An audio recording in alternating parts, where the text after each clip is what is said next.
Saya punya teman namanya Habib Mundir Musawa. Mungkin panjenengan tahu bahwa beliau itu yang punya majelis Rasulullah, itu yang khidmah di majelis Rasulullah. Sebelum meninggal beberapa bulan saya sempat duduk di rumahnya Habib Muhsin Al-Hamid. Waktu itu beliau tinggal di rumah Habib Muhsin berapa tahun sebelum meninggal itu. Kemudian beliau itu cerita bahwa beberapa saat yang lalu mengumpulkan kurang lebih 100.000 orang di Monas. Setelah acara itu selesai, usai, dalam hatinya ada perasaan bangga kepada Rasulullah. Bahasa Jawanya antanio banggane Kanjeng Nabi kali kula.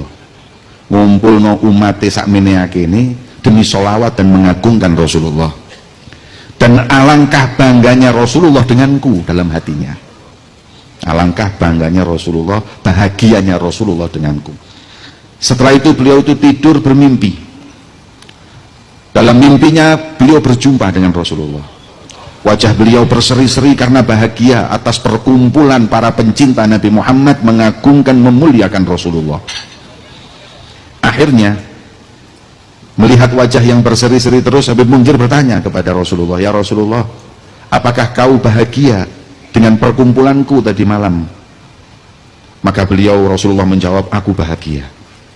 Majelis seperti ini membuat bahagia hati Nabi Muhammad. Kemudian Habib Mundir bertanya, "Ya Rasulullah, siapa yang paling membuatmu bahagia?" Dalam hati Habib Mundir tanya seperti itu, kepingin namanya disebut. Karena beliau yang memegang kendali semuanya.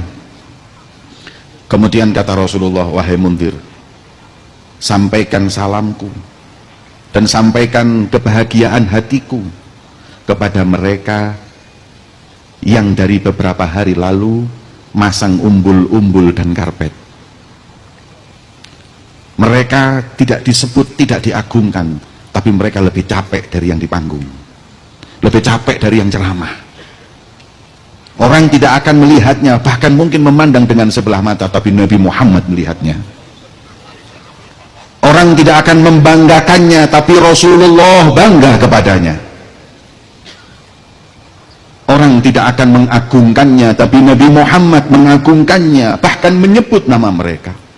Kata Habib Mundir ketika bangun tidur, "Nyesel saya tadi malam di panggung, tahu gitu saya yang masang karpet, tahu gitu saya yang masang umbul-umbul. Kalau tahu begitu tingginya kedudukan mereka yang khidmah di majelisnya Nabi Muhammad ada di hati Rasulullah SAW."